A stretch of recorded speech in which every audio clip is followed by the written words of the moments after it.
Hello guys, welcome to HTML tutorial series. Guys, आज इस lecture के इनसाइट हम HTML में आईफ्रेम टैग के ऊपर डिस्कस करेंगे। गाइस, हम आईफ्रेम टैग को एक रियल एग्जांपल के बेसिस पे आपको समझाएंगे। तो गाइस, प्लीज इस लेक्चर को आप लास्ट मिनट तक वॉच करें क्योंकि ये लेक्चर आपके लिए बहुत ज्यादा यूजफुल होने वाला है। तो चलिए शुरू करते हैं। गाइस, हम HTML में आईफ्रेम टैग का यूज एक वेब पेज के इनसाइट दूसरे वेब पेज को शो करवाने के लिए करते हैं, चाहे वो पेज स्टैटिक पेज हो या फिर वो डायनेमिक पेज हो। तो चलिए आईफ्रेम का यूज़ करके देखते हैं। तो अगर आप अपने वेब पेज पे आईफ्रेम बनाना चाहते हैं तो आपको यूज़ करना पड़ेगा आईफ्रेम टैग इस तरीके से। जैसा कि मैंने आपसे कहा कि जो आईफ्रेम है उसका यूज़ हम एक वेब पेज के इनसाइट दूसरे वेब पेज को शो करवाने के लिए करते हैं, चाहे वो स्टैटिक हो या फिर डायनेमिक। तो मैं अपनी वेबसाइट को इस वेब पेज के इनसाइट शो करके आपको बताता हूँ। तो यहाँ पर ये जो src एट्रीब्यूट है इसके इनसाइट हम एक URL देंगे और ये URL मेरी वेबसाइट का है।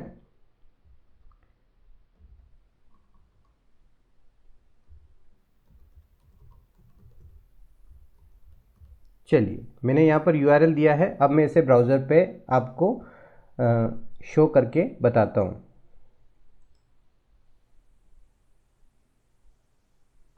थोड़ी देर वेट करिए।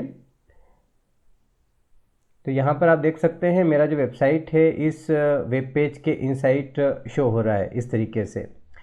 अब मैं यहाँ पर जो आईफ्रेम है उसका विड्थ और हाइट सेट करना चाहता हूँ। तो चलिए विड्थ और हाइट सेट कर देते हैं।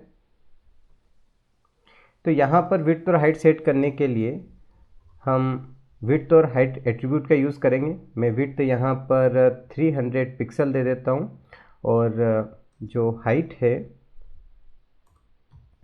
वो मैं यहाँ पर 500 पिक्सल दे देता हूँ। चलिए सेव कर देते हैं। वापस ब्राउज़र पे जाके रीलोड करके चेक करते हैं। तो यहाँ पर आप देख सकते हैं हमारा विड्थ और हाइट जो है यहाँ सेट हो चुका है। यहाँ पर ये जो आईफ्रेम है इसमें बॉर्डर लगा हुआ है। आप इस बॉर्डर को यहाँ से रिमूव कर सकते हैं।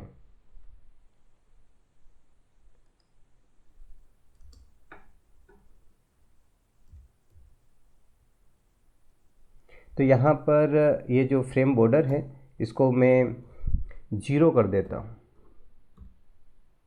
सेव करते हैं, रीलोड करते हैं। तो यहाँ पर आप देख सकते हैं जो आईफ्रेम का बॉर्डर है वो रिमूव हो चुका है। चलिए आगे बढ़ते हैं। यहाँ पर हम एक से ज़्यादा आईफ्रेम लगा सकते हैं। मैं यहाँ पर एक से ज़्यादा आईफ्रेम लगाकर आपको बताता हूँ।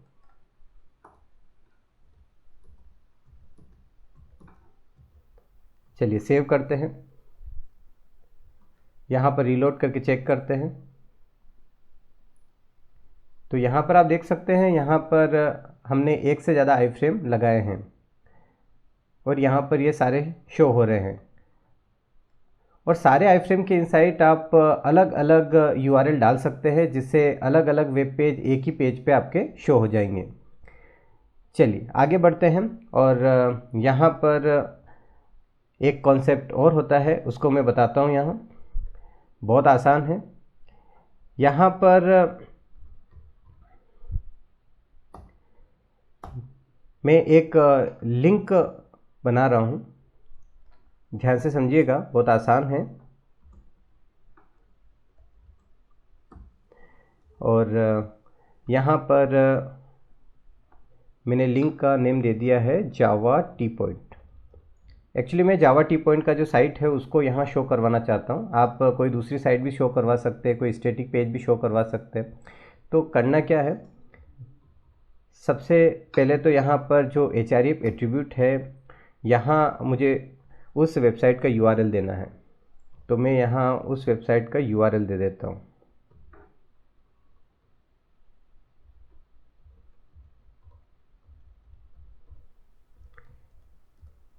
अब यहाँ पर मुझे एक एट्रीब्यूट और यूज़ करना है, उसका नेम है टारगेट। और यहाँ पर मैं टारगेट में कोई भी नेम दे सकता हूँ, मैं X दे रहा हूँ यहाँ पे, ठीक है।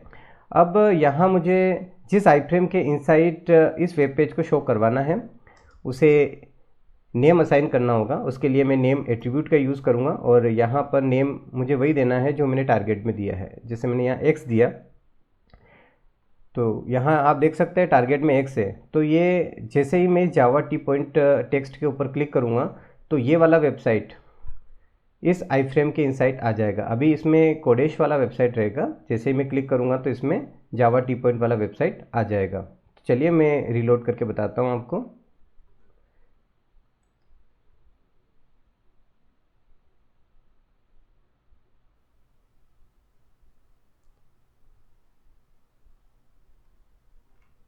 तो गाइस आप देख सकते हैं यहाँ पर ये टेक्स्ट है और मैं इसके ऊपर क्लिक करता हूँ। अभी आप देख सकते हैं सब में कोडेश वाला ही वेबसाइट है। ठीक है, मैं इस टेक्स्ट के ऊपर क्लिक कर रहा हूँ। अब आप देख सकते हैं यहाँ पर जैसे मैंने क्लिक किया तो यहाँ पर कौन सा वेबसाइट आ चुका है, जावा टी पॉइंट वाला वेबसाइट आ चुका है। तो गाइस आज के इस लेक्चर के इनसाइट हमने HTML के इनसाइट जो आई फ्रेम टैग होता है उसको एग्जाम्पल के साथ समझा। आई होप कि आपको ये लेक्चर बहुत अच्छे समझ में आया होगा। मिलते हैं नेक्स्ट लेक्चर में, तब तक के लिए बाय बाय।